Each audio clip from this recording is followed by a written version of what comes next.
is to hit the recording button. I'm going to mute you, Ed. If you're going to cough or sneeze again, I'll unmute you if we can hear that.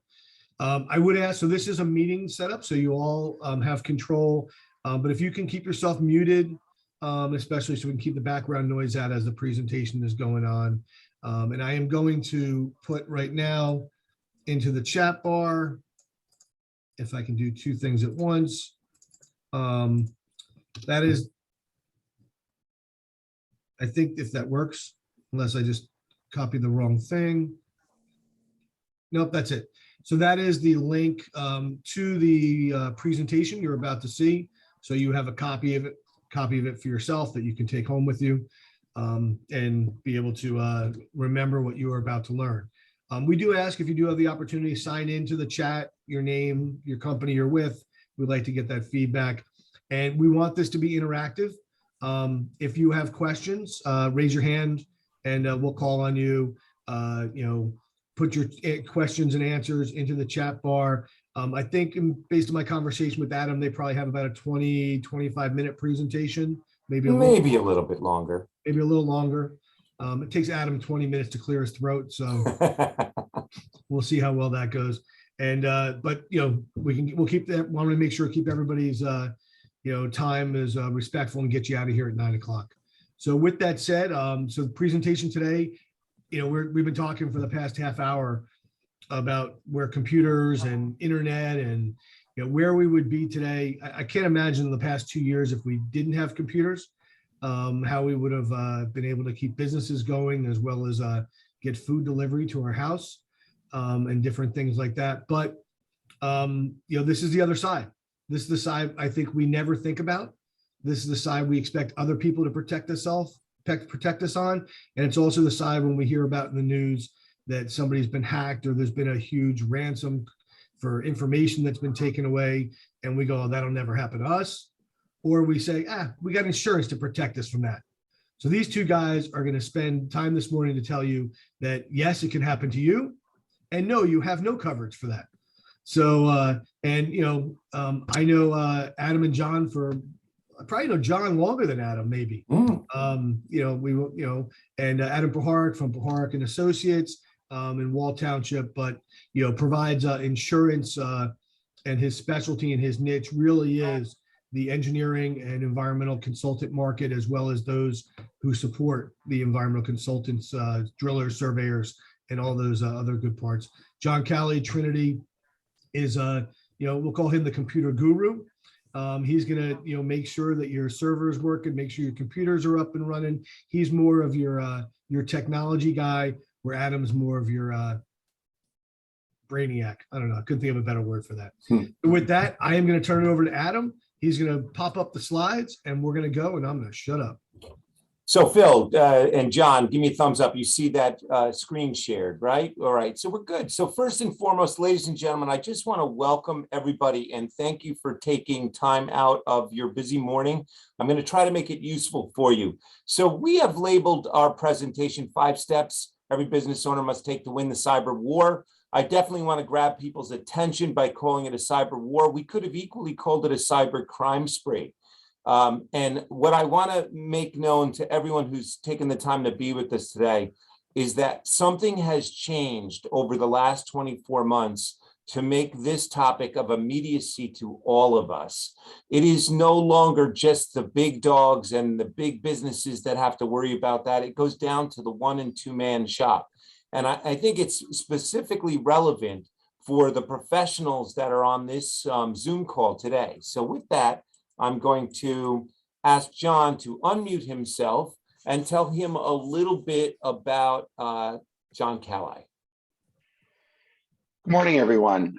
John Kalli from Trinity Worldwide Technologies. I grew up in the technology business about more than 40 years ago and started with servicing large companies, always as a consultant. Worked in the Fortune 500 space for a long time, probably a little more than 25 years. And then in 2002, when technology started getting better for small businesses, I decided to quit traveling around the country and just focus on New Jersey and helping small businesses automate and do the things that they needed to do to help facilitate their businesses. In doing so, some of the first businesses we handled were in the medical financial services space, which were regulated. So, quickly we had to learn about security, IT security, and we started incorporating that into everything we did, so that even if you weren't in those spaces, you were getting not only just good technology services, but also your systems were pretty secure because we had to do it for the bulk of our clients anyway. So that's how we got started in it. And so I serve on the board of a lot of different networking groups and, and chambers. So do a lot of networking, get to talk to a lot of business owners, and that's my story. I'll turn it over to Adam. Go ahead. All right. Thanks, John. So Adam Puharic and Associates, we are an insurance agency that focuses on professionals, consulting firms, engineers, architects, surveyors, white-collar professionals, computer professionals. We are a risk management firm, and that simply means that what we tend to do is we focus on the professional liability for the company. We then do their other insurances like their workers' comp and their auto and their business owners. We do their cyber, their EPLI, and we take care of their home and auto for the business owner, for his mom and dad, for the key men and women of the firm. We like to drill down deep and protect our clients from 360 degrees. And it's what made this topic especially relevant for me, is that I started to notice that the world has changed when it comes to cyber. Cyber was something that just by hiring a John Kalli, just by asking Adam to add a little cyber endorsement to my insurance policy, you could sleep well at night and you could say, oh, everything's fine. I've done my part as a business leader. I'm going to read to you this first bullet that really is relevant to me and ask John to do the SolarWinds and the third. But it happened for me in March of 2020. CNA is a major insurance carrier. It's a global insurance leader. And what the irony of CNA is, they're a global insurance leader in the cyber space. They sell cyber liability insurance. In March of 2020, their complete customer management system, their policyholder system was hacked and they were shut down. I lived through this. Our clients that were with CNA couldn't actually get the company to confirm whether they had coverage or not. It took over 30 days for them to restore their systems. During that time, just to kind of tell you a little bit of the madness of it, I had a renewal policy that was supposed to renew on April 1st.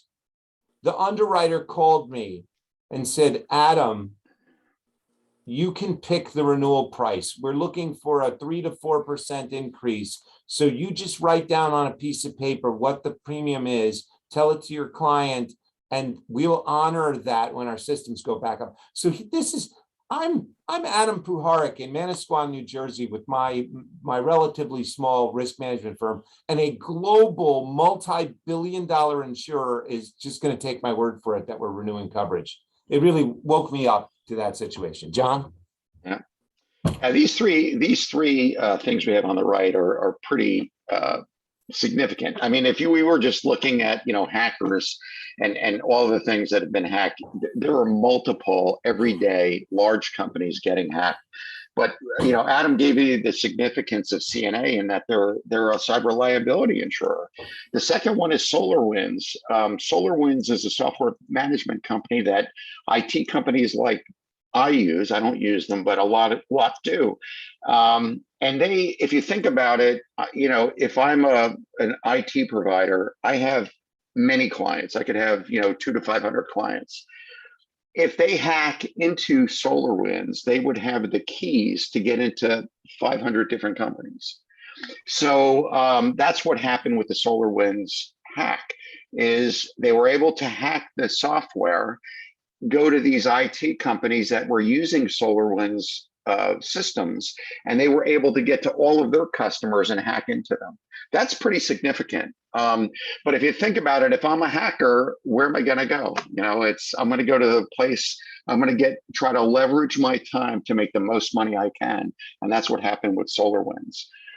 Then the last one, Okta, which is another significant thing, they're an authentication company. They're an IT security company, and they provide software and authentication software for many organizations around the world, including government agencies. And, they were also hacked. And if you think about it, if they're authenticating you to get into a server, if you hack into them, you're able to get into all of their customer sites. So there's three really significant examples here of how hackers are winning the cyber war. And there's many more examples, but these are the most significant. Go ahead. Sorry, jumping the shark a little bit, John. That's So, right. Go for it. So the reason why I asked John to join me on a little bit of a speaking tour, and we're talking to 5 different organizations over the next 2 months on this specific topic, is because I sort of woke up to an epiphany on this issue. For 16 years, I sold cyber insurance to my clients, and frankly, I didn't really think much of it. We had a policy, we could move on, we could talk about other topics. But it came to my attention this year specifically, when my clients who are insured by Hiscox and Beasley, these are 2 major carriers that do cyber liability, 25% of their overall book of business, they non-renewed, regardless of whether the client had a claim or not. So they frankly just said, we're going to just non-renew 25% of our customers. And that was a shock to me. So I woke up having to replace coverage for people who never had a claim, who never had a problem, who didn't do anything wrong. So then we go to replace coverage, and I find out that the carriers no longer are asking 3 or 4 questions like they used to ask on their cyber applications. Now there's 2 or 3 or 4 pages. There's a supplemental application on ransomware. And this is the first major step that I'd love our participants who are joining us to take home. The age of what's known as roll-on coverage is over. Okay, the thought that you could buy a business owner's policy and roll on 25,000, 50,000 of cyber coverage, it's over. I can go down the different industries that are related to the environmental consulting field and just call out to each of you how your integration with technology is now a core business model. And we'll talk about that more later. Something called third-party coverage. 16 years ago, when a younger Adam Puharic sold cyber liability insurance to you, we were all concerned that what would happen is someone would go onto your computer and steal someone else's social security number. And then that person would buy a Cadillac on that person's social security number, and you'd be sued. It's called third-party coverage. A third party is damaged, and your insurance pays for that third party's loss. It's not actually what happened. And this is another epiphany. What actually happened was these hackers, through ransomware, figured out that they could make money off of you, because while someone's social security may or may not be of value to someone willing to try to get a credit card and do all that sort of crime, that's one level of crime. The fact is, every dentist in America, every insurance agent in America, every environmental scientist in America, their customer management system is of immense value to them, the business owner. They are the ones that would pay dearly to reestablish their files once they were hacked, encrypted, and taken away. Just the change of the type of criminal attracted into this field has really dramatically changed what I do for a living. And just a deeper dive. So without taking a long time, this is a typical questionnaire that I am seeing now. And, I'm just your humble country insurance agent, okay? And I have had to learn from John Kalli about MFA, multi-factor authentication, that he will go into greater detail later in the presentation. I've had to talk to him and learn what endpoint detection and response is. and DNS, open DNS and host configurations and how your firewall, is it at inception or is it throughout? So here's the point. This is not a questionnaire going to some sort of technology firm. This was a questionnaire that I delivered to an environmental consulting firm. They had to know these answers. And not only that, this questionnaire was sort of tipping them off that if they aren't doing these things, they're not going to get insurance. It really was a change in the industry. And I'll just have John talk a little bit about this business transformation that's happened to all of our businesses with the integration of technology. Sure. So, everybody knows a couple of years ago with COVID, everybody started to have to work from home. So whether they did it, they were using their home computers, right? So it really was difficult to secure that and have them access their systems at work. And there were it gave the hackers an opportunity, because what a lot of businesses were doing were they were allowing their employees to get into their systems. And without, like he said, multi-factor authentication, meaning that when I log into my office computer from home, if you're just logging in, all they would need is a login and password to get in. With multi-factor authentication, not only do they need the password to get in, but they'd have to have your cell phone or some other third device that would get pinged to allow you in. So that transformed the business, that work from home, where all of a sudden we went from going to the office to working from home. It was a big shift for a lot of companies. Fortunately, a lot of my companies were already set up to be able to work from home. And so it wasn't a big transition for a lot of my customers, but it was a transition because they had to get used to using different tools to communicate every day with people that they would normally be in the next office to. So we set them up with Microsoft Teams or, different chats and all different ways of doing business, but we had to do it in a very secure way, keeping in mind that we wanted to protect the businesses for what they were doing. So, now with the stuff that's happening geopolitically in Ukraine and everything, you're seeing that the cyber war is coming more into light. It's getting more attention because, Russia is attacking the allies of Ukraine as well as Ukraine. Ukraine is attacking Russia. The US and other NATO countries are trying to help Ukraine in as much as they can to get the intelligence to them that they need to help fight. So the cyber environment is just getting heightened. And if you read anything about the war that's going on there, pay particular attention to what's going on the technology portion of it, because it's really intriguing, even to me, to see how they're using that. So as a business owner, if you think about it, what the companies that are trying to attract the US are going after, they're going after like utility companies, the things that would really hurt us if they were hacked and shut down. So, but that doesn't exclude, because they want to hurt the US economically, which means hurting the small businesses as well as the large businesses. Yep. And as I move to the next slide, one thing for everybody on this call that is really relevant is that if bad actors wanted to attack utility companies and large municipal authorities and the people that we work for, they would choose the weakest links, which is kind of what that first slide of the 3 attacks that we referenced at the beginning talks about. It's about getting to the doorkeeper to get inside the house, right? So redefine your business operations. This slide is something that I want everyone on this call to just imagine their own business for a second.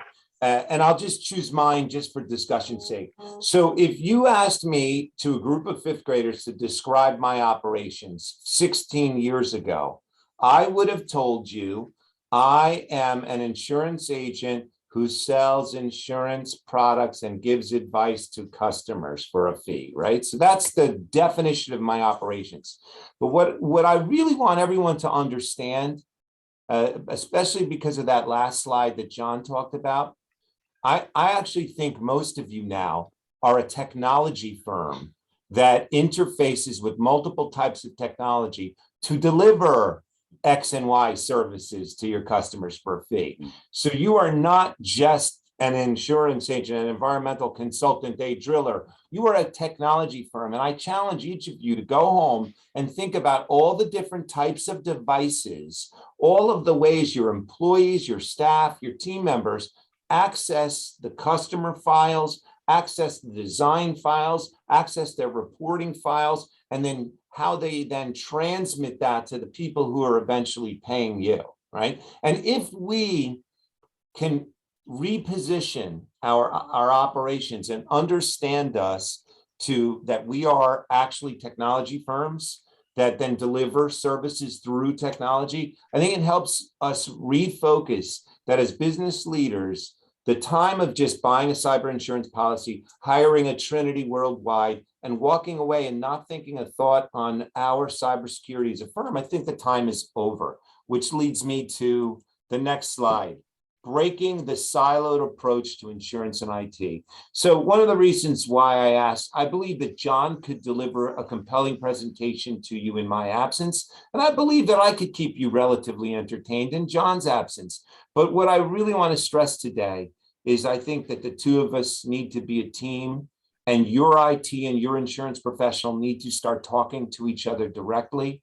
I think that you as business leaders should request that your IT people and you and your cyber insurance professional meet on a quarterly or at least twice a year basis to talk about the systems that your IT professionals are advocating, to talk up to your insurance professional about what they're seeing in claims and with businesses like you. I think that it's of strategic importance that all of us elevate how often we are thinking about cybersecurity as it relates to our specific business, and no longer accept that we're doing good enough. It is now a strategic imperative, almost like rent, having a roof over your head, having gas in the car tank. It becomes a critical system that must be actively led by you and your organizations daily.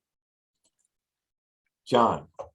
Yeah, just another word on that. It is, you're conducting all your business using technology, and it really needs to be held safe. I just wanted to mention one other thing.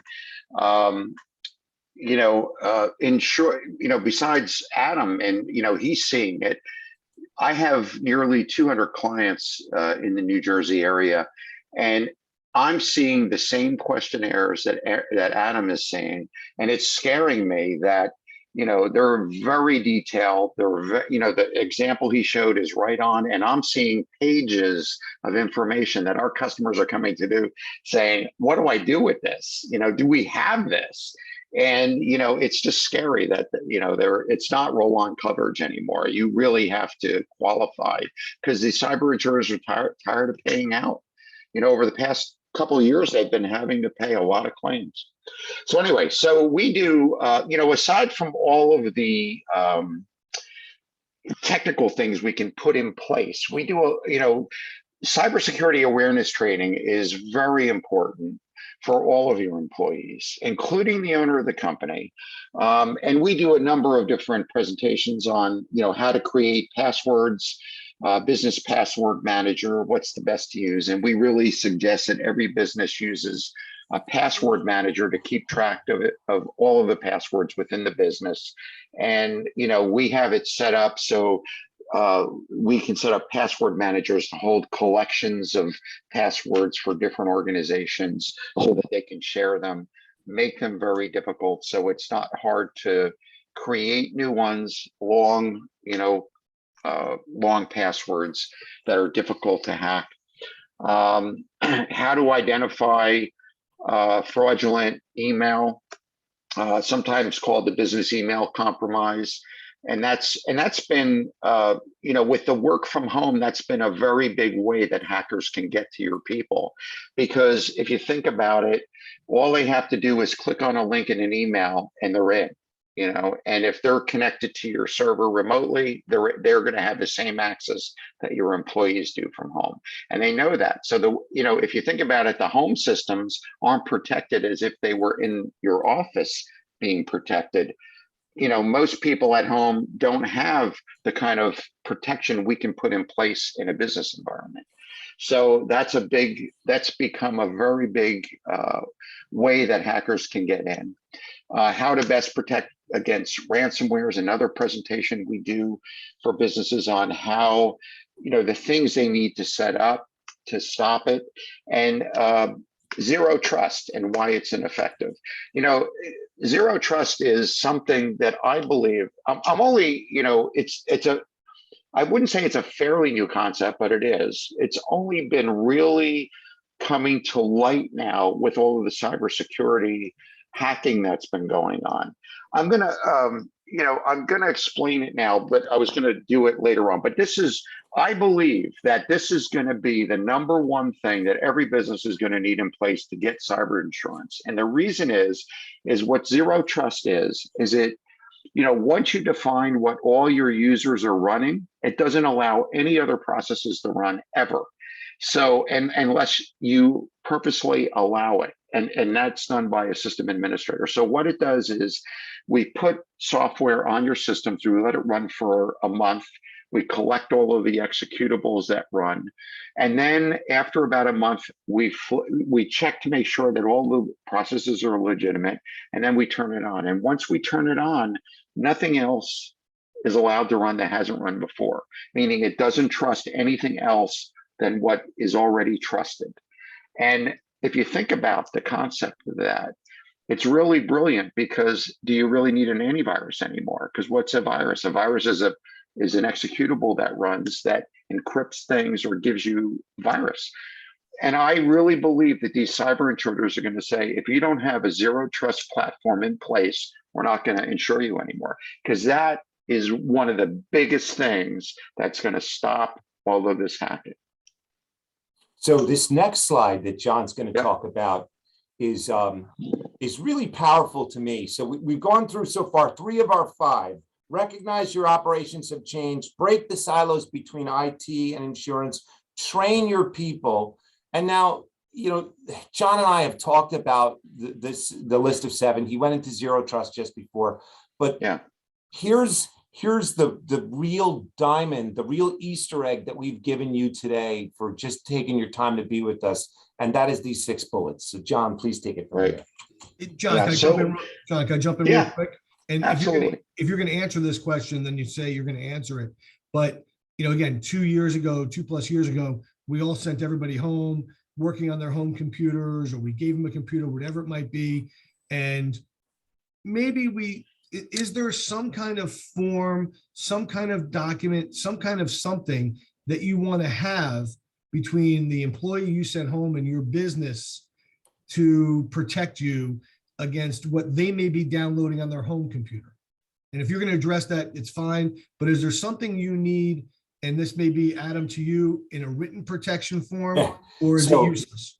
Yeah. So before John goes into the technology side about that, so the one thing I'll say is, what's the end result? Do you need to sue your employee? If you think about a written document from an employee, they're going to have free time, they're going to have personal time, they're going to have work time.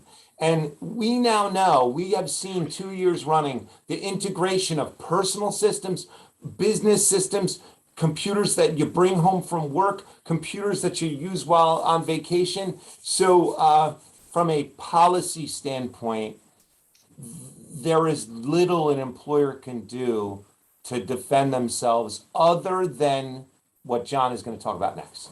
Yeah, and it's the way the systems are set up. If you allow your employees to use their own personal computers at home, you're a little more susceptible to having breaches. But if you have the right technology in place and you educate your employees on, how to protect themselves, using, not clicking on links, keeping their systems patched and updated.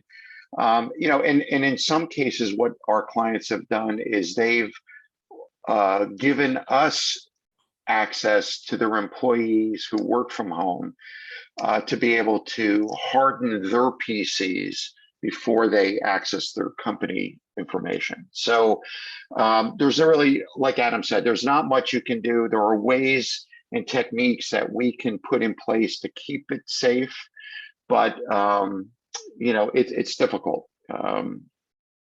So I'm going to talk about multi-factor authentication, and about it was in February of 2019. One of the biggest ways hackers were getting in is through, just remote accessing into systems. And, they were scanning the dark web. A lot of the credentials were being posted to the dark web, and they were able to use those to hack into company systems. If you think about it, if you're using your email address and a password, the email address would almost tell them what company it is. And all they need to do is find the password. And if that's posted on the dark web as a pair, a credential pair, they just try it everywhere because they know you're not only using that same password for to log into your systems at work, you could be using them for a lot of other things to get into company information. So multi-factor authentication is really, besides having very long passwords, and I'll get into that a little bit later, multi-factor authentication is the one thing that keeps hackers out. It's a simple thing. It's very inexpensive to implement, but it's very effective. The backup solution, we talked about, how do you protect against ransomware?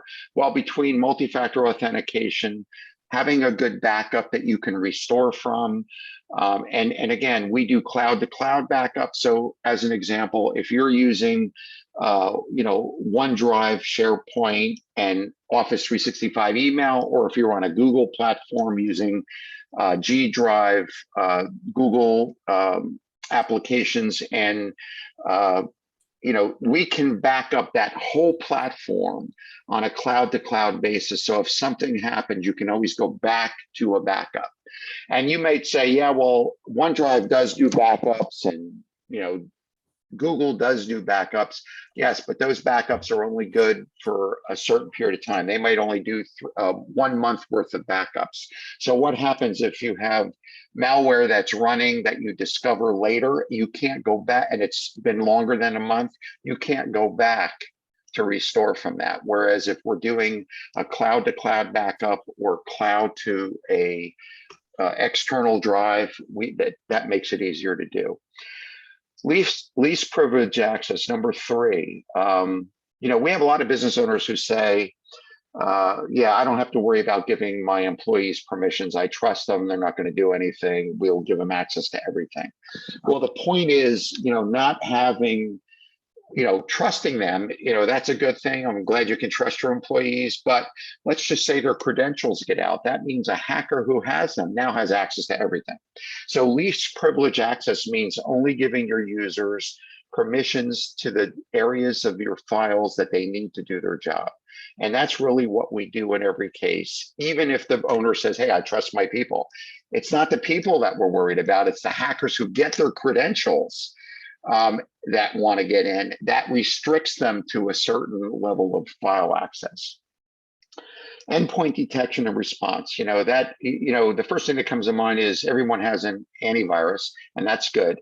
But what happens when you do detect something? What's the response going to be? And you might have different levels of response based on what your detection process is. So that's another system that we can put in place. Phishing email simulation and cybersecurity awareness training. We talked a little bit about cybersecurity awareness training. What we do is we have a system that sends out emails monthly to your employees to see if they're clicking on links. And then based on that, it gives them targeted awareness training to make them aware of what they should be doing. data endpoint encryption on mobile devices and backups. You know, you have to remember that the phone that you're carrying around, this phone is a computer. It has your data. You can access your systems from it. It's very powerful. It contains a lot of data. Encrypting it's important because if you lose it, that gives whoever finds it the ability to be able to get into those same systems and have access to it. Same thing with laptops. People do lose them. We have the ability to remote wipe them.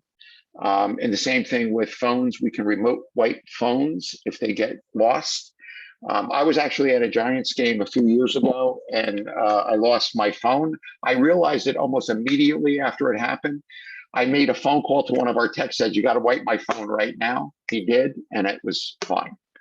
So, you know, that's really important, especially if you have people on the road. Even if you don't, people take laptops home, somebody breaks in or they stole it or they lose it. It's not fun. And then zero trust again, you know, I believe that is the way to go. It's going to be the future of cybersecurity and protecting businesses. It is the future, and it's here now, and we're already doing it at a handful of clients. But we're going to be rolling it out to all of our clients, you know, in the next month or two. And our fifth point, you know, is embrace the change. Embrace the change. I was talking to a real responsible business owner who runs a civil engineering firm, wonderful people, 54 employees. These are great folks, okay?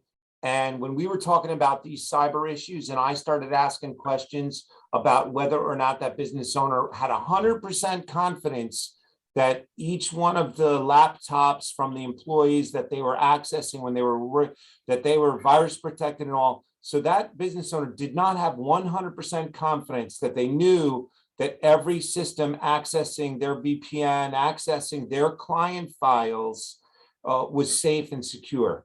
And this is a smart business person, okay? This is not some fool, but this business person, like, you know, shrugged their shoulders and said, I don't know. And I grabbed them and I said, it's no longer good enough not to know. You have to know. You have to know. And I'm not making any commission from helping you because you already have cyber insurance. So there's nothing more that I can do, but I need to help you because this is now a strategic threat to your business. This is a strategic threat to you and reaching your American dream, which is something that I am all about, having my clients reach their American dream. So, you know, demand your consultants. You work with some wonderful people. Demand that they are up to date on this topic. Demand that your insurance professionals are not just viewing cyber insurance as some sort of add-on coverage that's just thrown on with everything else in your policies, and instead that it's actually a core silo of your insurance program, right? Break the pattern. Right now, if you are either a business owner listening to me, or if you are some sort of business leader or department leader within your firm, talk to the leadership team and say, we need a task force right now. We need to meet quarterly. We need to put the IT guy or gal, we need to put the insurance guy or gal in the room with the leadership, and we need to now regularly meet on this topic and build system redundancies. I cannot stress to you the need for redundancy of your systems. Quick bonus slide from me. So what used to matter in insurance versus what matters now. I said at the beginning, third-party coverage. Oh my gosh, grandmama's Social Security was stolen off my computer. That's what we thought was important. What matters now? Ransomware, first-party restoration. The idea that when these bad actors get into your computers, they encrypt your hard drives, they do bad things to your actual systems, and you need an IT professional to actually come and unencrypt your systems, actually buy you new hard drives. Do you have the insurance that will actually do the first party work there? What used to matter, credit restoration. The insurance was all about buying a credit monitoring service to watch you and make sure that someone didn't steal your Cadillac or buy a new Cadillac on your old credit. What matters now is the business interruption coverage. I had she's an awesome chiropractor. She got hacked. She couldn't see patients until an IT professional was brought in to help restore her. She couldn't make her living based on some jerky hacker who only wanted like 5,000 in ransom. She couldn't make her living. Think about the importance of business interruption. And finally, public relations coverage. It used to be important that you bought this insurance that would supposedly hire a PR firm to do damage control for you if you were hacked but what really now matters is third-party business interruption. If you're working for a municipal entity or you're working for a utility service and doing environmental consulting for them, and someone's able to Trojan horse and get into that utility through you, the reputation damage and their third party, their business interruption is going to be critical coverage that you wish you had. John. Yeah. So if I asked everyone, what's the significance of today? I might get a few responses to say, oh, it's Cinco de Mayo. It's also it's also World Password Day. I don't know if anybody knows that. Oh. So my bonus slide is about passwords, and everybody was trained to think 8-character complex is the way to go. With the way the password cracking software world is going, it takes a hacker less than 15 seconds to hack an 8-character complex password. Really what you want to have, forget about passwords, think about passphrases and make them 16 characters or longer. You might think that that's hard. It's not hard. Think of a quick phrase like, I love the weather today. That's all you have to type. Make it a sentence. You can have spaces, you can have exclamation points, you can add punctuation, maybe misspell one of the words. That is the most effective password that you can have. And if it's that long and takes centuries to crack, you never have to change it, because when these systems say, oh, you got to change it every 90 days, what do? We dumb it down. We put a 1 at the end, a 2 at the end, a 3 at the end. Hackers know that. It's not surprising. So the best thing that you can do, and this is the best tip I'm going to give you today, because everybody can implement it, doesn't take any time to do, use a passphrase that's 16 characters or longer, and it'll never be hacked. Get a password manager. I listed a few there. There are a few other good ones, but they'll keep track of the passwords. You want to have the passwords different for every system that you enter, so you don't have to remember them.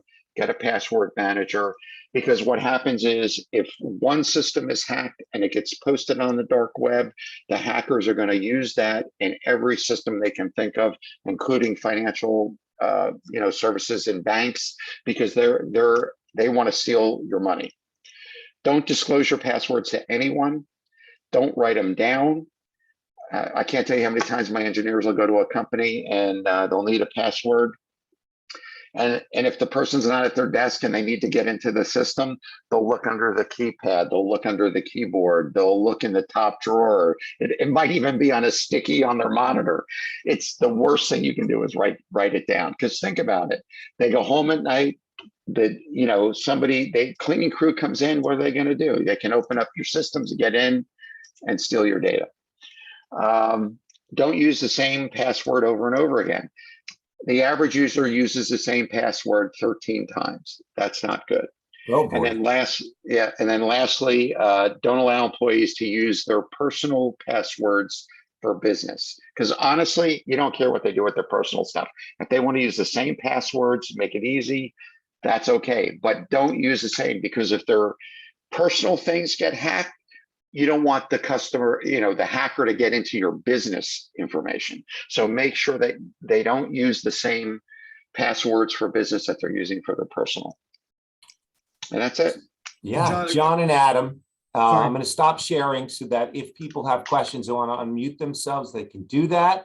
And I'm very grateful for everybody's time and for putting up with John and I think we packed the presentation with some good nuggets that all of us can benefit from. So with that, I'll open the floor if anyone has, a question. How do we ensure that the password managers are hack proof? John. Yeah. Okay, so when you're using all of the password managers, the way they work is the only thing you have to remember is one master password to get into them. That's it. So you want to make that one a long passphrase, right? So that passphrase is used as the key to decrypt and encrypt those passwords that are in your manager.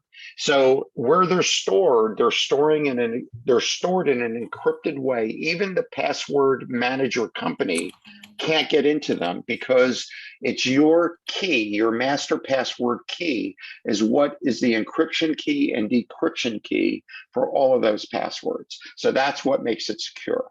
So, everyone, you want to find one that's multi-platform, which most of them are. So you have the password manager on your phone, on your laptop, on your desktop, on your home PC. That way, you don't have to remember passwords. You only have to remember the one long password as the master password, and that's what keeps everything encrypted. And you never have to change it if it's long enough. I make all of my passwords 24 characters and auto-generated by the password manager.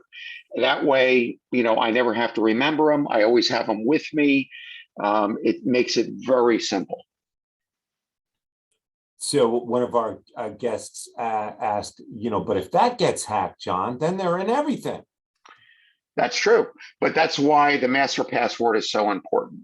Because if you have a long enough password that can't be hacked, and there are sites out there where you can test the password and see how long it would take a criminal to guess it or use software. And I always tell customers, you want it to be centuries. Because if it takes centuries to crack, no one's going to guess it. It's going to be very difficult. And the only way it would get hacked is if you're using that same password on some other site that gets hacked, like LinkedIn or Facebook or CNA or any of the ones we've mentioned. If you're using that same password, you're in trouble. So you want it to be unique and long. And coming back to the CNA example, it was one of their underwriters' personal computers which led the hacker back into the mainframe of CNA, right? So if we think about that in an earlier point that we made about redundancy of systems, very important. Hemi Sikalik says, can you provide the name of such a site that tests password strength, please? I can, but I don't remember it right now. But there are a few, and I'll get it for you in a second. I'll pull it up in a minute. I know how to reach Hemi, so Yeah. you email me, John, and we'll also send it to Phil, and Phil will send it to all those on the presentation. I've heard using spaces is the best thing to do, but most time it's not permitted. Using spaces in your password. Yes, you can in the password managers as your master password, and I'm not sure about LastPass, but the other ones allow that, which is, not really good for LastPass. I don't know if they've changed that policy or not because I haven't tested it lately, but most of them do. And as things evolve, more and more sites where you're storing your stuff is going to allow it because it's just another character. It's nothing special about a space. It's just another character. It's if you know anything about math, it's the number of characters that's important because every character you add makes it exponentially harder to crack. Mm-hmm. Yeah. And we've spent a lot of time in this after session to talk about passwords. I'm going to go with sort of my insurance bias and just remind everybody about that one slide we talked about the backups, right? And the need to have backups in 3 different ways with 2 different forms of media, right? So 2 on the cloud, 1 on a hard drive, and to have those backups because I'd love to believe that we could create a system that no one will crack. I instead, because I live in a world of risk management, I tend to say, what happens if they do get in? How can I get back up and running as quickly as possible? And to be able to reconstitute your client files by by going to a second cloud server, by going to your hard drive and getting the data back that was saved only a few minutes ago, is a way that you will get the business back up and operational as quick as possible. I don't trust the cloud, John. Isn't it just other people's servers? It is, but if you think about it, you know, if it depends on what you're talking about now, because there are different cloud systems, right, that house this information. But their job, their main job is to develop security to really protect you. And that's why you want to use multi-factor authentication everywhere you can, because even, you know, it makes it difficult for hackers. But, you know, the cloud systems that are out there have much more security than, you know, some of the people's servers that you'd have on site. You know, we do everything we can to protect on-premise servers for our customers, and we do a pretty good job of it. But, you know, when you're up in the cloud, you know, that's their business, and they do get hacked from time to time. You will see Amazon Web Services get hacked, and some of the big ones do get hacked, but it's not all of them. It may be just a subset of them. So yes, it's hard, but they do have the security in place to do it, and they have the money to buy the security to put it in place. Yeah, and so, you know, to me, it just hammers home redundancies, right? And make sure that you're talking to your IT professional about how your emails are backed up, how your client communications Yes. are backed up, how your reports and your client files are backed up. In the insurance world, every single communications we enact and transact with our people need to be stored in case of a future lawsuit or a claim or some sort of liability. So I even this month, I had to purchase a system that will take the text that my people receive on their personal cell phones and add it as an activity into the client file, so that even if on a Saturday night we get a text from a customer, it's saved as data for the future, that they asked us to make this change on their policy and the thing like that. I just put a link in there for a password checker. There are many of them out there. This one's okay. You know, I don't quite believe. You know, sometimes they say, well, it takes so many million years. I think that is actually a little inflated. I think it really takes less time than what it's saying there. That's why when I look at things, I like to see billions, centuries, because as technology advances and these rigs are getting built just to crack passwords, it gets faster and faster. So as time goes on, you really want that, you know, that long, you know, it doesn't have to be that complicated. Length is the key. Just remember that. Length is the key. So size matters? Size matters. So- It really does. Because it's, like I said, it's all mathematics. It's the length. Every character you add makes it exponentially harder. And you'll see that if you use that tester that I just put there, every time you add a character, you can see how much longer it takes to crack that password. So John, question for you. So on my phone, I use a app called Keeper, Yes. all of my passwords. Yes. Okay? But being the cheap person that I am, I do not pay for it.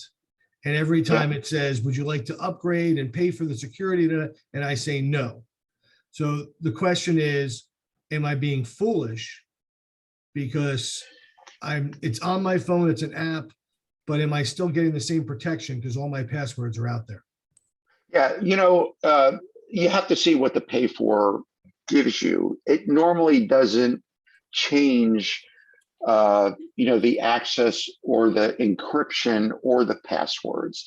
Normally that extra pay for is they give you storage, they allow you to, you know, share to other people, things like that. So for your own personal stuff, that should be sufficient. And Keeper's a decent one. Okay. I wouldn't say it's the best, but it's a good one. Yeah. The price is right.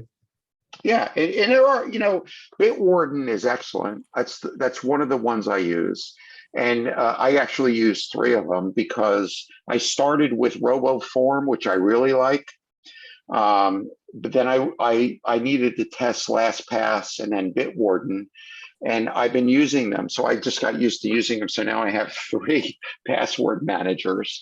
But the interesting thing is, actually, I like Bitwarden's password generator because you can generate a 24-character password, and you can tell it how many real words it uses. So I can say, okay, use 3 words, 24 characters. So it'll be 3 simple words to type with a special character that you can define between each word. And it makes it real easy, as opposed to a different password manager that will make 24 characters of gobbledygook that takes forever to type. So that's the one thing I will say about Bitwarden and why I like it. But they're all good. They're all good password managers. And I got to say, LastPass has been hacked, but none of the passwords of their customers have ever been exposed. They get hacked, meaning they can get into their systems, but they can't get anything because they're all encrypted. So it doesn't help. Any final questions for John and Adam? John and Adam, the last word. What do you want people to remember as they sign off at 9 o'clock?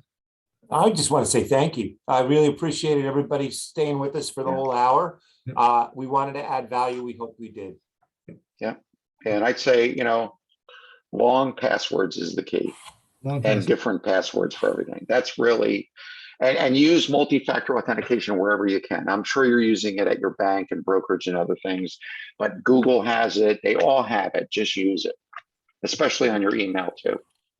Okay, great. And again, this was recorded. It will be up on the CPES NJ website probably later today or tomorrow.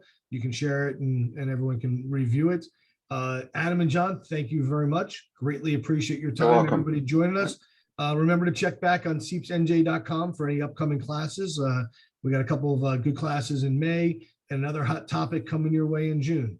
So Jules, thank you very much for being on this morning. Sure. Everybody, it is great session. Yep, it is great. Eye-opening as always. It is Cinco de Mayo, as John said. So make your Thursday drink a margarita. But make sure there's no straw. That was the conversation this morning. Is if you put salt on the rim, why is there a straw? That's a great point. Right. That's a great point. So there you go. You are brilliant. I'm brilliant. Yes, I try.